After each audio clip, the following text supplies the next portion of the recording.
Denver Sports presents the Mile High Hockey Podcast with Mike Evans, presented by Fort Comfort Gutters.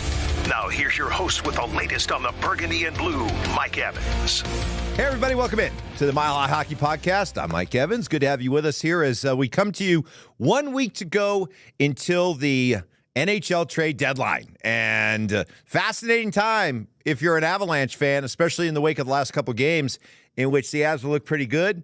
Avalanche is back practicing with the team. Heck, even Gabe Landeskog is with the team. So I think what I want to get at today is, as we sit here 1 week to go from the trade deadline, how do you look at this hockey team, and what do you think they need to do, if anything, with the trade deadline coming up? Now, let's start with a deal that was made as the Calgary Flames sent Brandon Tanev to Dallas. Good defenseman, a top four defenseman, and come to find out that the Avalanche were very interested in Brandon Tanev.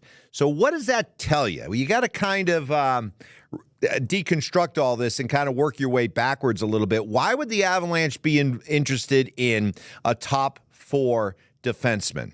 Okay. Well, it wouldn't be because any of the top four you have right now are guys that you're immediately looking to replace, right? You got Taves, you got Makar, you got Byram, you got Girard, you got Manson. Why would you be bringing in another defenseman if you pretty much are set with your top 4 or 5 defensemen? Well, could it be because you're thinking of moving one of your current defensemen, and because of that, you're looking for a replacement for that defenseman that you may be looking to move? So that immediately starts to spark that idea that are they interested, or were they interested in trading a Bo Byram or a Sammy Girard? I think that's the first takeaway that you have to gather from their reported interest in Tanev. The other thing is, I get the feeling that as we look at what the Avalanche will or will not do around the trade deadline, I'm really now starting to not be expecting anything big. And by big, I mean going out after a second-line center. I think for all the discussion that we've had about the Avalanche needing a second-line center, and that hasn't changed, by the way. I still feel that the Avs need an upgrade at second-line center. But I think unless there is a name out there, and we've joked about this before, and the idea of a guy like a Sidney Crosby, for example, becoming available, barring something like that. And if you look at the names that we've been hearing, the Adam Henriques, the Casey Middlestats, the Scott Laughlin's of the world, I mean, they're okay, right? They're okay, but for what the Avalanche would be asking and what they would be in a position to have to give up, are you really looking at somebody that's going to come in and give you the kind of impact that we've been talking about now for the last year plus in terms of filling that 2C role? I just don't think that there's anybody out there right now, at least for the names we're hearing. If somebody else shakes loose, then we can look at this and have a different conversation. But for the names that you're hearing right now, nothing really feels like, okay, that's somebody I'm willing to give up a Bo Byram for, or a future first-round pick, or one of the top guys in our farm system, or a combination of two or all three. There's just nobody out there that really strikes me as that kind of guy. So maybe there's another way that we need to look at this and expect the Avalanche. Instead of going out and making one big move to try to address a core position, maybe we just see them go out and really try to strengthen everything around the core. And you see, rather than one big monster move, maybe you see smaller moves designed to strengthen what's around the rest of this hockey team. And maybe it's the idea of strengthening, going out and finding another winger. All right? Maybe it's going out and adding that other defenseman. Maybe it's the idea that, hey, we're getting Val Nichushkin back, and what we'll do is we will just make our wingers, and they're getting also the Kovalenko guy coming up after the KHL season ends. that the idea being that we're just going to really strengthen 1 through 4. We're going to have 4 really good set of wingers. And maybe our center setup isn't exactly ideal, but we're going to be so strong with all of our wingers, lines 1 through 4, that we'll just come at teams with that kind of talent, that kind of depth, and we'll beat teams that way, even if our second line center isn't exactly the way that we might like it. The other thing, too, is the Avalanche might be kind of going at this a little bit backwards. So what's their second best line right now? It's the Roaring Twenties line, right? It's Logan O'Connor, it's Colton, and it's Miles Wood. Technically, it's their third line, but what if you go into the playoffs with the idea that they're our third line, but really they're our second line, and our second line is really our third line, and that second, third line is Ryan Johansson, centering Zach Parise, and Val Nichushkin. How about that? Is that pretty good? Or you put Val up and bring Arturi Lehkonen down. Either way, now you're starting to look at it from the standpoint that, hey, we don't have our traditional second line with our traditional second line center. Our third line is actually our second line, and our second line is actually our third line, and that's the way we're going to go about it. And if you go about it that way, if you start looking at it that way, you take that Avalanche line of Colton, Wood, and LOC, is that a second line that you can feel good about in the playoffs? I think there's a lot to like there. Absolutely. And then you start looking at a line of Johansson, Parise, and Nichushkin, or Johansson, Parise, and Lehkonen. Maybe that's not so bad. Couple other quick thoughts there. Val is back. Great to see him practicing. What's the timetable? Somebody asked me, what do you think the timetable is for Val? I think it was pretty evident that while he was away, he kept himself in decent enough shape that he was able to hop back on the ice and practice and continue to practice. I would think this thing is going to come pretty quickly. I would expect that we're sitting here on a Friday, March 1st. I would think that by next Friday, the trade deadline, I think he's back. I think he's playing within a week to 10 days. Absolutely, if not earlier than that. So I don't think this thing is going to stretch out into some sort of Chris Bryant type, needs 3 weeks in Albuquerque with the Isotopes. So I think you're going to see Val back pretty quickly. Some other quick thoughts. Zach Parise is looking good. I thought that goal that he scored against Chicago last night showed that this guy still has his wheels. This guy still has his eye-hand coordination, and this guy is still somebody who knows how to put the puck in the back of the net, along with all the other intangibles that he brings. I feel pretty comfortable rolling him out on my third line in the playoffs. Ryan Johansson showing some signs of life. At least the puck's going in for him. As far as his overall game, maybe that still is lacking. But if you're able to look at Ryan Johansson now as effectively your third line center, okay, and the Roaring Twenties line is your second line. If you're able to look at Ryan Johansson as your third line center, working between a Parise and a Val or a Lehkonen, maybe you can make that work. Maybe you can. It's not ideal. Again, that's what we're talking about here. This scenario is not ideal, but if you can build enough around these centers and your wingers are just so strong, then maybe the perceived depth at or lack of depth at second line or lack of impact at second line center maybe doesn't mean as much. Justus Annunen. Okay, here's another question to talk about. Where are we looking at the goaltending situation at now?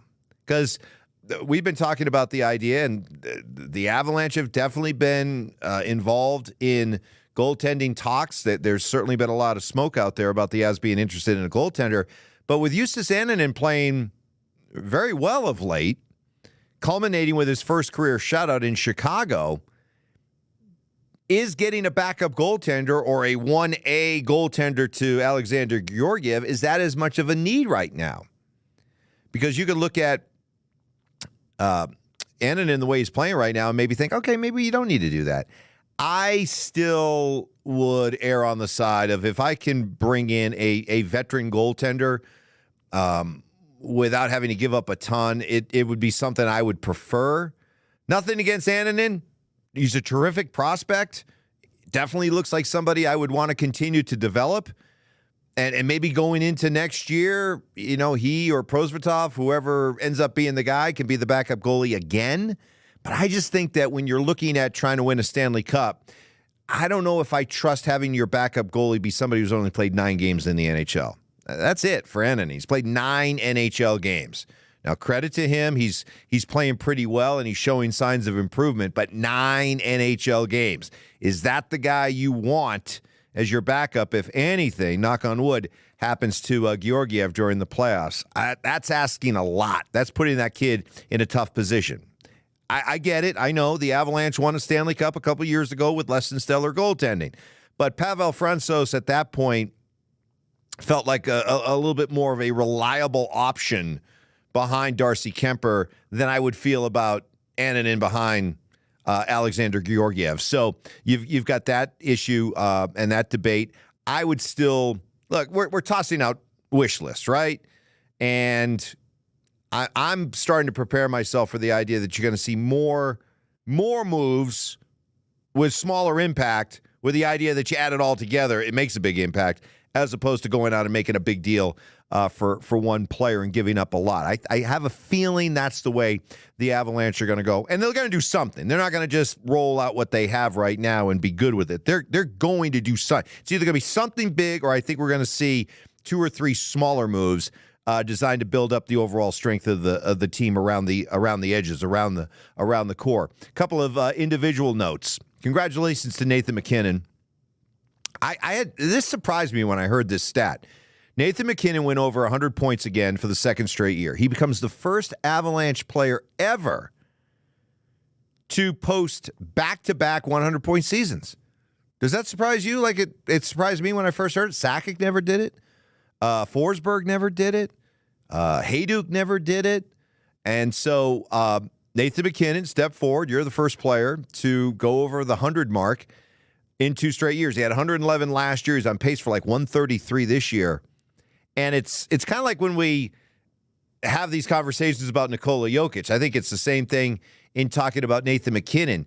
You think that you've arrived at a point where you can't say anything more about this guy, right? There's nothing more he can do that makes you try to reach for another adjective that just speaks to the exemplary nature of how he's playing. I look at Nathan MacKinnon this year, and to me, if I'm trying to find the difference in MacKinnon this year, one, he seems even more secure in his self as a leader and how he carries himself and how he talks to teammates and interacts with teammates during games, off the ice, on the ice. I sense that he's even more mature and even more embracing leadership. The other thing is that his all-around game, there's a commitment to his all-around game that I think has gone up a notch. And the playmaking, the defensive commitment, the really truly playing the 200-foot hockey game. I'm not trying to imply that he wasn't before, okay? What we're doing is we're taking a bar that's all the way up here and, saying, has he even gone a little bit higher than that? And just like in the case of Nikola Jokic, you don't think that there's another gear and he reaches that gear. I think we're seeing the same thing with Nathan MacKinnon, which is a topic for another day, just how freaking lucky we are here in town to be able to watch these two guys at the absolute height of their powers, in their prime, the best of the best in their sports, and deservedly both should be MVP winners, which is going to be the case with Jokic. Should be the case with MacKinnon. We'll see. But it's a fascinating time. The Avalanche are playing better. It looks like they've kind of smoothed things out after that disastrous road trip. You continue to hear the buzzwords from Jared Bednar. If you listen to Bednar after games, continue to listen for those words, those phrases that indicate what he's looking for. He's talking about, competing, competitive spirit, attention to the details, keeping things tighter. It's just that kind of overall attention to detail, work ethic, competitiveness. Those are the buzzwords that surround this hockey team that you could tell when they're playing well, they're checking those boxes. When they're not, you'll hear it in his voice. Yeah, we need to compete a little bit better. Yeah, we kind of let down a little bit on some of the details. Yeah, we got a little bit loose there. We got a little sloppy there. It's pretty evident what works and is working for this hockey team and what isn't working for it. Oh, and by the way, one other quick thought. I want to give a shout-out. That play by Jack Johnson yesterday that led to the first goal in the Chicago game. Holy smokes. Like, where did that come from? So he stones Connor Bedard in front of the Avalanche goal and forces Bedard to have to take a really weak shot on goal. Then he chases the puck over to the boards and knocks a guy down and beats him to the puck, takes off with the puck like he's Nathan MacKinnon going down the left boards, and then makes a beautiful dish to Parise for the goal. It was one of the best 200-foot defense to offense efforts I've seen all year from any defenseman. I mean, that would be if a Cale Makar does that, we're all like, wow, that was Jack freaking Johnson. It was an amazing play, and you love to see players like that make a contribution, make a play like that, and then be rewarded and received the way that he was by their teammates. I just thought it was an amazing play, and it was just an awesome play. So I just wanted to highlight it because it was that freaking awesome. So that'll do it for this edition of the Mile High Hockey Podcast. It's going to be a fun week next week. We'll have 2 podcasts next week, and culminating with the one on Friday, which is trade deadline day, and we'll see what the Avalanche do. They're going to do something. They're going to do something. Again, just to kind of recap, I expect, if I had to read it right now, I think you're going to see a series of smaller moves designed to strengthen their wings, defense, and maybe goaltending. I just don't anticipate a big blockbuster deal for a second-line center unless there's another name that surfaces that we as hockey fans haven't heard yet, because the group that we're hearing right now is kind of eh. And so I don't expect the Avalanche to overpay for and maybe just make some smaller moves designed to strengthen the overall hockey team. That'll do it. I want to thank Matt. Good job, Matt, for engineering all this. We'll see you again next week on the Mile High Hockey Podcast presented by Fort Comfort Gutters.